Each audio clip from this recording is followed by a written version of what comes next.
Hello students, आज की video में मैं आपको करा रहा हूँ क्लास 9th में। टॉपिक है आपका शेषफल प्रमेय यानी रिमाइंडर थ्योरम और गुणनखंड प्रमेय फैक्टर थ्योरम। इस वीडियो के अंदर आपको दोनों ही प्रमेय का यूज करना सिखाया जाएगा। किस तरह से क्वेश्चन को सोल्व करने के लिए इन दोनों प्रमेय का प्रयोग किया जाता है। तो सबसे पहले बात करते हैं शेषफल प्रमेय की।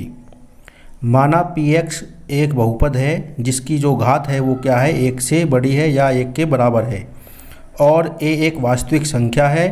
यदि px को x - a से भाग दिया जाए तो शेषफल pa होगा। ये है आपकी शेषफल प्रमेय।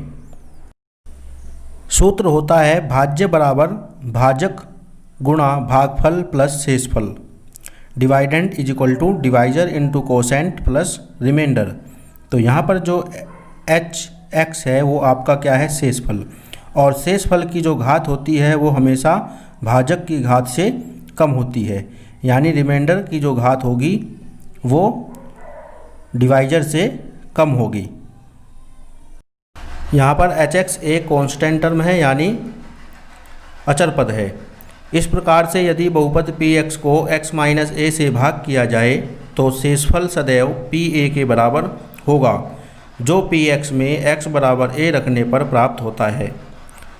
तो शेषफल प्रमेय की सहायता से हम किसी बहुपद को बिना भाग दिए उसका शेषफल प्राप्त कर सकते हैं।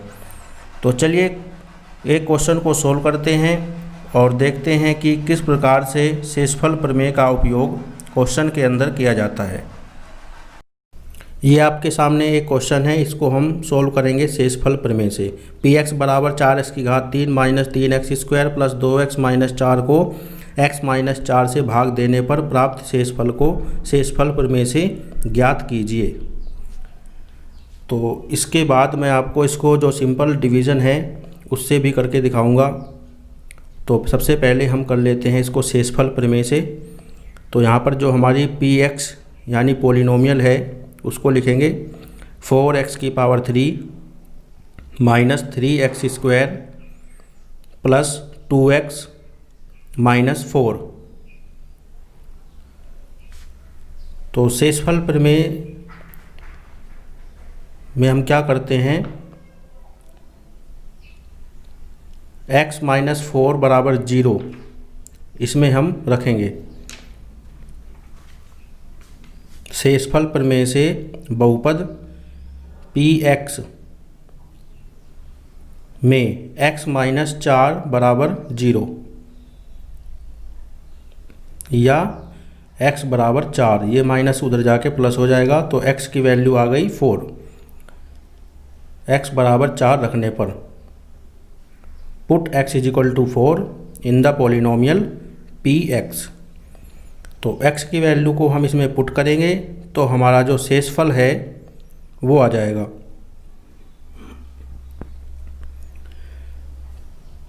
तो शेषफल बराबर क्या होगा, p4, यानी जहाँ पर x है उसकी जगह हम पुट कर देंगे 4। तो इस पूरे पोलिनोमियल में जहाँ पर भी x है उसको हम रिप्लेस कर देंगे 4 से। तो ये हो जाएगा 4 × x यानी 4 की पावर 3 माइनस 3x स्क्वायर यानी 3 × 4 की पावर 2 प्लस 2x यानी 2 × 4 और माइनस 4। अब इसको सोल्व करते हैं। 4 × 4 की पावर 3 होता है 64 माइनस 3 × 4 स्क्वायर होता है 16 प्लस 2 × 4 = 8 माइनस 4।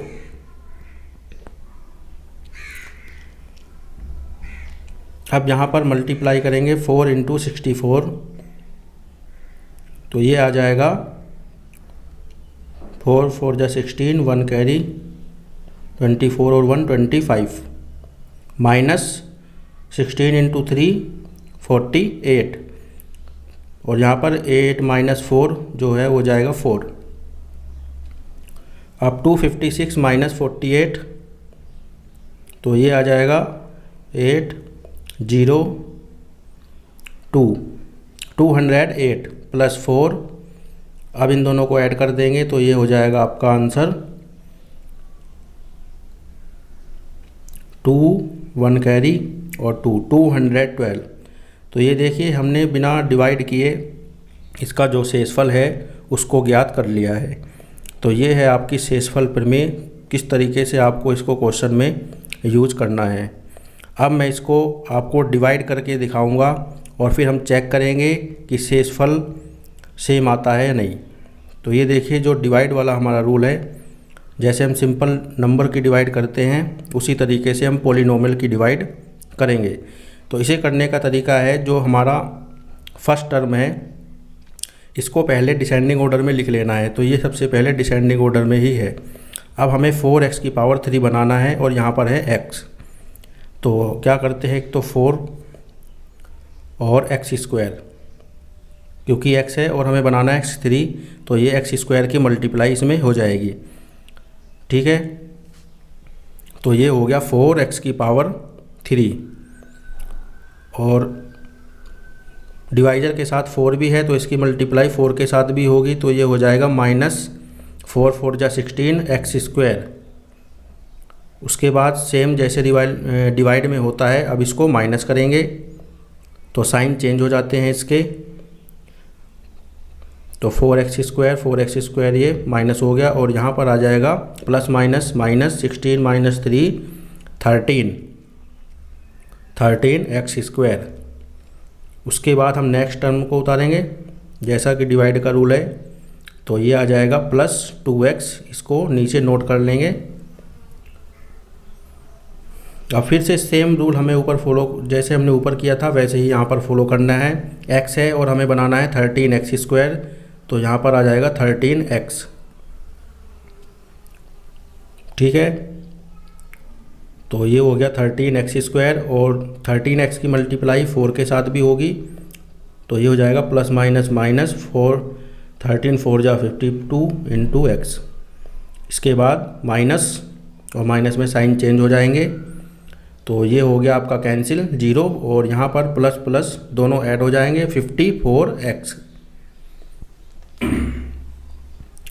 अब इसके बाद नेक्स्ट टर्म जो बची है उसको भी नीचे नोट कर लेंगे।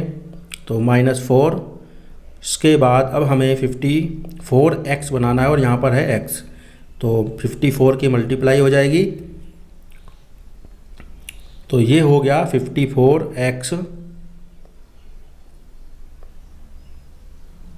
और इसकी मल्टीप्लाई 4 के साथ भी करेंगे तो ये हो जाएगा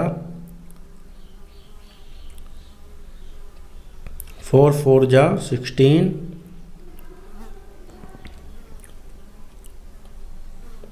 1 कैरी 216।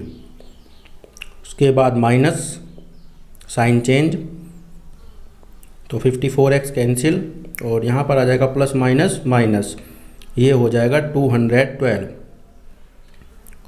तो देखिए हमने शेषफल प्रमेय से किया था, शेषफल 212 आया था और ये हमने अब यहाँ पर किया है डिवाइड से, तो शेषफल सेम आया है।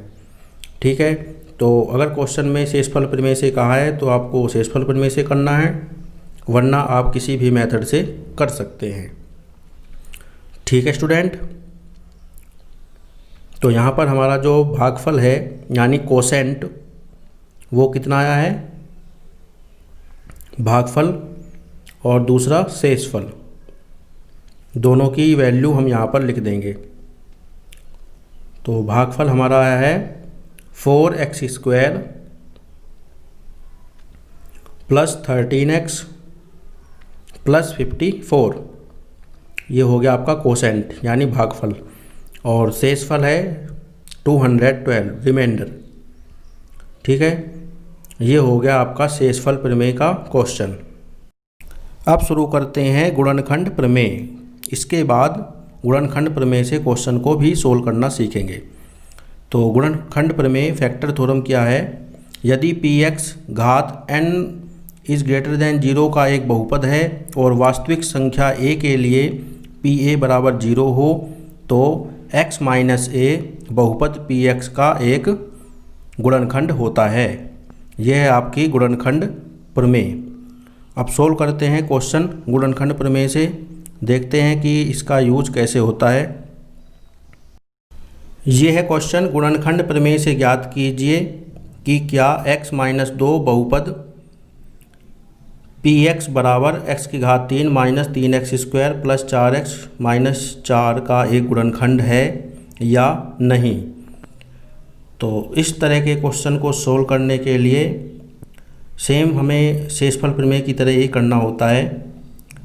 इसमें हम क्या करते हैं, x - 2 बराबर 0 या x बराबर 2 पुट करेंगे। तो हमारा बहुपद है px बराबर x की घात 3 minus 3x square plus 4x minus 4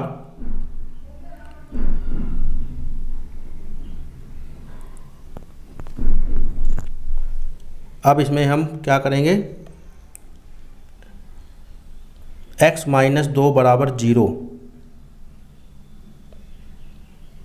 या x बराबर 2 रखने पर इसकी वैल्यू को हम पुट करेंगे। अगर px का मान 0 आ जाता है तो x - 2 इसका एक गुणनखंड होगा, और अगर 0 नहीं आता है तो गुणनखंड नहीं होगा। तो देखते हैं इसकी वैल्यू को पुट करते हैं। तो p2 यहाँ पर हमें वैल्यू फाइंड करनी है p2 की, यानी जहाँ पर x है वहाँ पर हम +2 की वैल्यू पुट करेंगे। तो 2 की पावर 3 माइनस 3 इंटू 2 की पावर 2 प्लस 4 इंटू 2 माइनस 4। 2 की पावर 3 होता है 8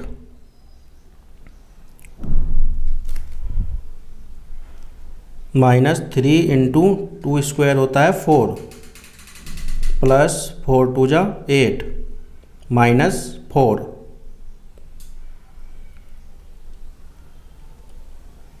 8 माइनस 4 3 जा 12 और ये 8 माइनस 4 हो गया 4। इसके बाद 8 माइनस 12 माइनस 4 प्लस 4 और 4 माइनस 4 हो गया 0।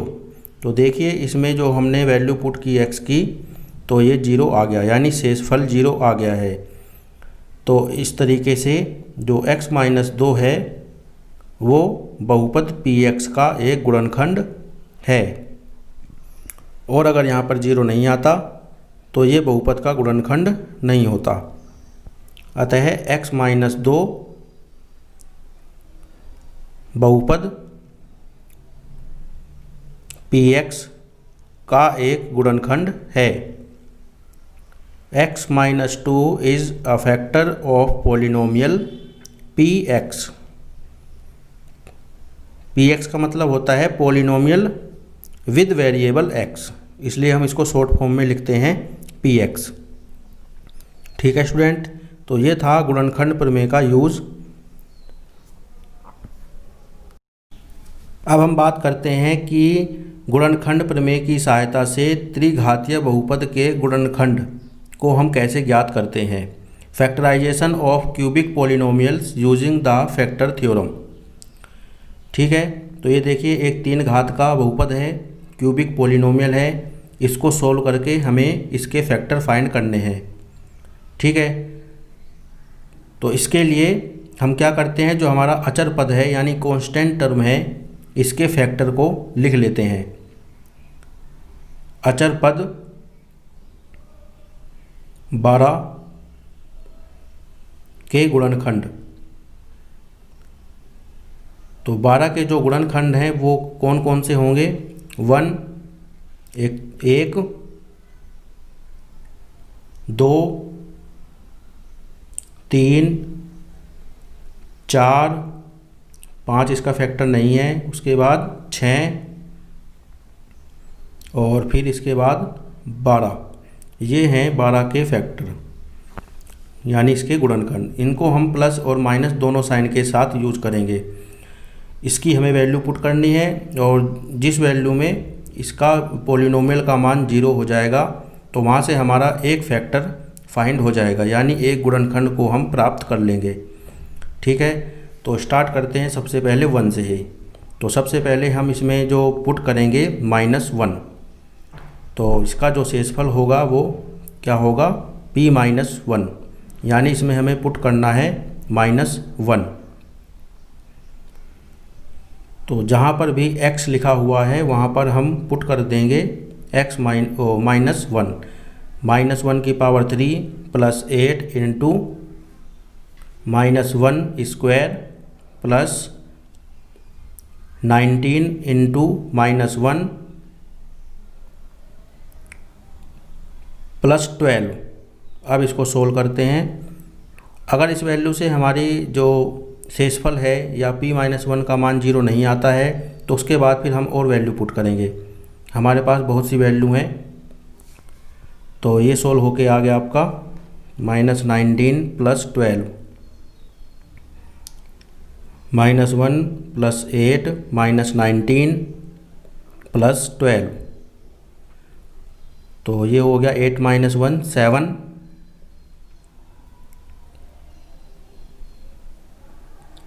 और ये हो गया -7, 7 - 7 0। तो देखिए यहाँ पर -1 पुट करने के बाद जो पॉलिनोमियल का मान है वो 0 आ गया, यानी शेषफल 0 आ गया है। तो x बराबर -1 इस पॉलिनोमियल का एक सॉल्यूशन है। तो x बराबर -1 और x + 1 इसका एक फैक्टर होगा, यानी x + 1 समीकरण का एक गुणनखंड है।